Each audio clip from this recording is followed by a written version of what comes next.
வணக்கம். தினசரி வானிலையும் அதனை சார்ந்த அறிவியலும். இன்று மே மாதம் 29ஆம் தேதி, வைகாசி மாதம் 16ஆம் தேதி. மீண்டும் பரவலாகிறது மழைப்பொழிவு, குளிர்ந்த வானிலை. இன்றைக்கான வானிலை அமைப்பு என்ன? அடுத்து வரும் நாட்களில் வானிலையில் எதிர்பார்க்கப்படும் மாற்றங்களும், மழைப்பொழிவிற்கான வாய்ப்புகளும், மீண்டும் தொடங்கும் குளிர்ந்த வானிலை அமைப்புகளும் என்ற அடிப்படையிலான எனது தனிப்பட்ட வானிலை விளக்கம். வணக்கத்துடன் சி அண்ணாதுரை. வானிலை அமைப்பில் அடுத்து வரக்கூடிய நாட்களில் எதிர்பார்க்கக்கூடிய மாற்றங்கள் என்ன? மீண்டும் மழைப்பொழிவு தொடங்க நாம் உறுதியாக, அதாவது குளிர்ந்த வானிலை ஏற்பட நாம் உறுதியாக குறிப்பிடும் 3 நிலைப்பாடுகள் அதில் நாம் விளக்கம் தர இருக்கின்றோம். அந்த 3 நிலைப்பாடுகளில் தென்மேற்கு பருவக்காற்றிற்கு காரணமாக அமைந்திருக்கிற குறைவழுத்த பகுதிகள். ஒன்று, இந்திய துணைக்கண்டத்தினுடைய வடமேற்கு பகுதிகளில் நிலவும் குறைவழுத்தம் நிலை 1. இந்திய துணைக்கண்டத்தினுடைய வடகிழக்கு பகுதிகளில் நிலவும் குறைவழுத்தம் நிலை 2. நிலை 3ஆக நிலநடுக்கோட்டு பகுதியை ஒட்டி நிலநடுக்கோட்டு பகுதிக்கு தெற்கில் 5 டிகிரி தெற்கு அச்சக்கோடு வரை நிலவக்கூடிய ஒரு சில இடங்களில் கடலின் மேற்பரப்பு வெப்பநிலை அதிகரித்து காணப்படக்கூடிய இடங்களில் நிலவக்கூடிய குறைவழுத்த பகுதிகள் சார்ந்து ஏற்பட்டு வரக்கூடிய குறைந்த காற்றழுத்த தாழ்வு பகுதி, அதாவது நிலநடுக்கோட்டு பகுதியை ஒட்டி நகரக்கூடிய மேற்கு நோக்கி, அதாவது உயரழுத்த பகுதியை நோக்கி நெகட்டிவ் ஐஓடி விளைவாக உயர் அழுத்தம் ஆப்பிரிக்க பகுதிகளை ஒட்டிய இந்திய பெருங்கடலில் வலுவடைந்திருக்கிறது. மடகாஸ்கர் தீவிற்கு தெற்கில் இருந்து வலுவான உயரழுத்த பகுதியில் இருந்து காற்று இந்த பகுதி நிலநடுக்கோட்டு பகுதி வழியாக தென்மேற்கு பருவக்காற்றினை தீவிரப்படுத்தி வருகிறது. இந்த பகுதிகள் நோக்கி குறைவழுத்த பகுதியானது நிலநடுக்கோட்டு பகுதியில் இருந்து நகரத் தொடங்கக்கூடிய நிலை 3ஆக நாம் இது கருத்தில் கொள்கின்றோம். இந்த வகையில் தமிழகத்திலும் சரி, கேரளம் மற்றும் தெற்கு உள் கர்நாடக பகுதிகளுக்கும் சரி, தீவிர மழைப்பொழிவை ஏற்படுத்த இந்த 3 நிலைப்பாடுகள் முக்கிய காரணங்களாக அடுத்து வரக்கூடிய 7 முதல் 9 தினங்களுக்கு அமையப்போகிறது. இது ஒரு புதிராக நான் அதை சொல்லலை. அதாவது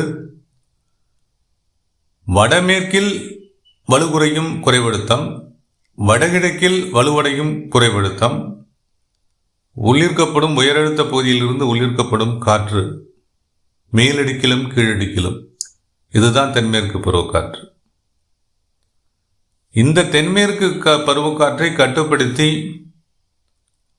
தமிழக நிலப்பரப்பின் மீதும், கேரள நிலப்பரப்பின் மீதும், கர்நாடக உள்பகுதிகள் மீதும் குவியப்படுத்தக்கூடிய ஒரு அமைப்பாக இருக்க போகிறது தான் நாம் எதிர்பார்க்கக்கூடிய இந்த குறைவழுத்த பகுதி. நிலநடுக்கோட்டு பகுதியை ஒட்டி தெற்கு அச்சக்கோடு 5 டிகிரி தெற்கு அச்சக்கோடு வரை இலங்கைக்கு தெற்கில் நிலவக்கூடிய அந்த குறைவழுத்த பகுதி, அது மேற்கு நோக்கி நகர்ந்து இந்த காற்று குவிதலை கேரளம், கர்நாடகம், அதாவது தெற்கு உள் கர்நாடகம், தெற்கு மற்றும் தெற்கு உள் கர்நாடகம் மற்றும் தமிழக பகுதிகள் மீது குவிதலுக்கு காரணமாக இருக்க போகிறது.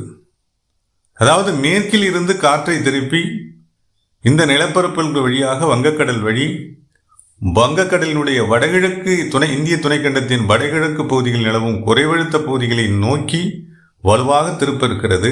அதே நேரத்தில் வடமேற்கு இந்திய பகுதிகளில் நிலவக்கூடிய குறைவழுத்தம், அதாவது அரபிக்கடல் தென்மேற்கு பருவக்காற்றிற்கு காரணமாக இருக்கக்கூடிய குறைவழுத்தம் குறிப்பிட்ட அந்த 7 முதல் 9 நாட்களுக்கு சற்று வலுகுறைந்து காணப்படக்கூடிய நிலை காணப்படுகிறது. இந்த நிலையின் காரணமாகத்தான் இந்த வானிலை மாற்றங்கள்.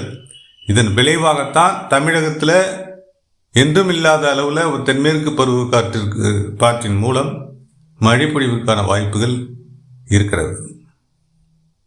அதாவது வெப்பச்சலன மழைப்பொழிவாக இந்த மழைப்பொழிவு கிடைத்தாலும் நேரிட்ட தென்மேற்கு பருவக்காற்றின் மூலம் தமிழகமானது ஒரு குறிப்பிட்ட அளவிலான மழைப்பொழிவை இந்த காலத்தில் பெற இருக்கிறது.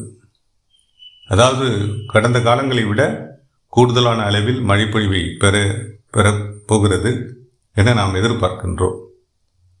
பொதுவாக தென்மேற்கு பருவக்காற்றின் மூலமாக தமிழகம் நில அமைவிடம் காரணமாக குறைந்த அளவே மழைப்பொழிவை பெறுகிறது.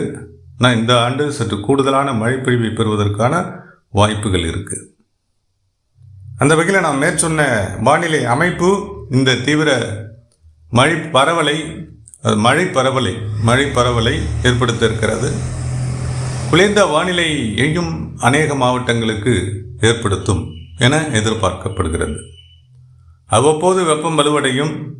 வெப்பத்தை தணிக்க மழைப்பொழிவு மாலை இரவு அதிகாலை நேரத்தில் ஏற்படும். இந்த சூழல் அடுத்து வரக்கூடிய 7 முதல் 9 நாட்களுக்கு தமிழகத்தினுடைய அநேக மாவட்டங்களில் நீடிக்கிறது. கடலோர மாவட்டங்களிலேயும் மழை மறைவாக காணப்படும். தென்மேற்கு பருவக்காற்றின் மூலம் வெறும் மேகமூட்டமான வானிலை அமைப்பை கடந்த ஆண்டுகளில் காணப்பட்டிருக்கும். இந்த ஆண்டு சற்று மாறுதலாக கடலோர மாவட்டங்களுக்கும் மழைப்பொழிவு ஏற்பட வாய்ப்புகள் இருக்கின்றன. அந்த வகையில் நாம் வானிலை நகர்வுகளை எதிர்பார்க்கின்றோம். அதற்கான காரணங்களை 3 நிலைகளில் சுட்டிக்காட்டியிருக்கின்றேன்.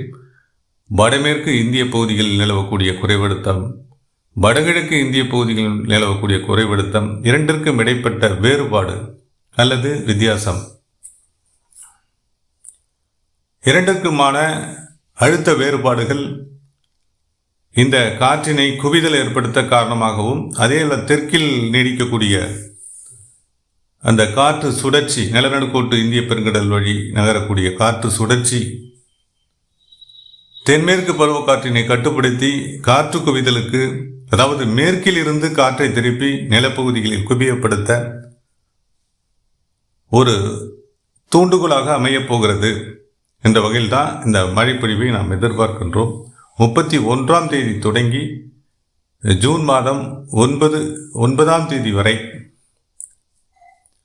இந்த வானிலை அமைப்பு நீடிக்க, அதாவது இந்த காற்று சுழற்சி மேற்கு நோக்கி நகர்ந்து செல்லவும், வடமேற்கு பகுதிகளுக்கும் வடகிழக்கு பகுதிகளுக்கும் இடைப்பட்ட இந்த வேறுபாடு குறையவும் எடுத்துக்கொள்ளக்கூடிய நாட்களாக இருக்கும் 9ஆம் தேதி வரை. அதுவரை இந்த காற்று குவிதல் தொடரும். மழை பொழிவிற்கான வாய்ப்புகள் வலுவடையும். அது அந்தந்த தினங்களில் தினசரி வானிலை காற்று குவிதலுக்கு ஏற்ப இந்த மழைப்பொழிவில் வேறுபாடுகள் உண்டு. தமிழக மாவட்டங்களில் ஒரு சில மாவட்டங்களில் காற்று குவிதலுக்கு அதிகப்படியான வாய்ப்புகள் ஏற்படும்.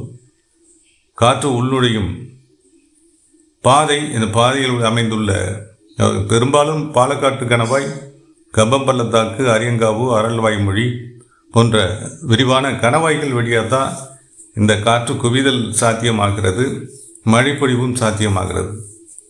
அந்த வகையில் தினசரி வானிலை அமைப்புகளுக்கு ஏற்ப மழைப்பொழிவு அமைவிடங்கள் மாறுபடும்.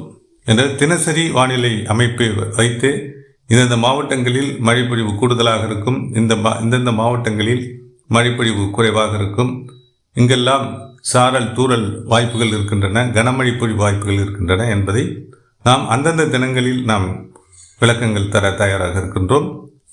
எனவே 31 முதல் ஜூன் 9 வரை தமிழகத்திற்கு மழைப்பொழிவும், தெற்கு உள் கர்நாடக பகுதிகளுக்கு கனமழை முதல் மிக கனமழை வாய்ப்புகளும், அதே போல கேரளாவினுடைய தெற்கு மற்றும் வடக்கு பகுதிகளிலேயும் கனமழை முதல் அதிகனமழை வாய்ப்புகளும் இருக்கின்றன.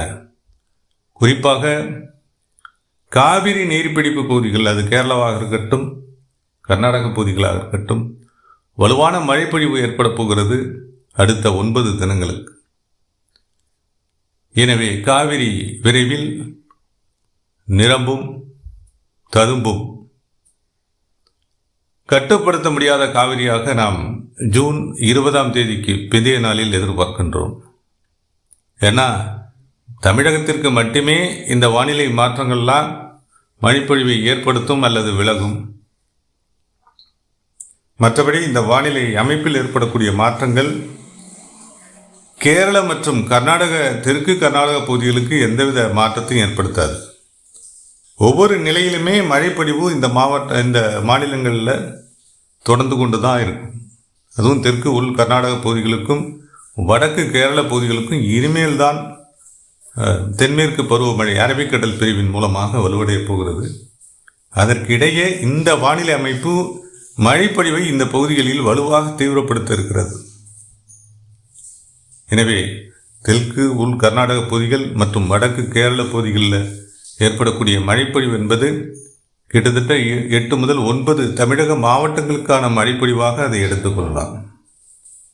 அநேக டெல்டா மாவட்டங்கள், ஒரு சில மத்திய மாவட்டங்கள், சில மாவட்டங்களுக்கு இந்த காவிரி நீரே குடிநீர் ஆதாரமாக இருக்கிறது. சில மாவட்டங்கள் அல்ல, பல மாவட்டங்களுக்கு காவிரி வழி காவிரி பயணிக்கும் மாவட்டங்கள், பெரும்பாலான மாவட்டங்களுக்கு குடிநீர் ஆதாரமாக காவிரி திகழ்ந்து கொண்டிருக்கிறது.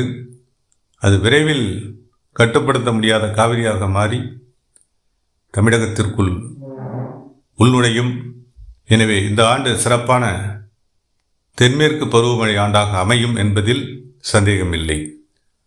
தொடர்ந்து கண்காணிப்பும் தொடரும் வானிலையில் ஏற்படும் மாற்றங்கள் குறித்தான மற்றொரு விளக்கத்துடன் மீண்டும் இணைகிறேன். தொடர்ந்து இணைப்பில் நீடித்த அனைவருக்கும் நன்றி.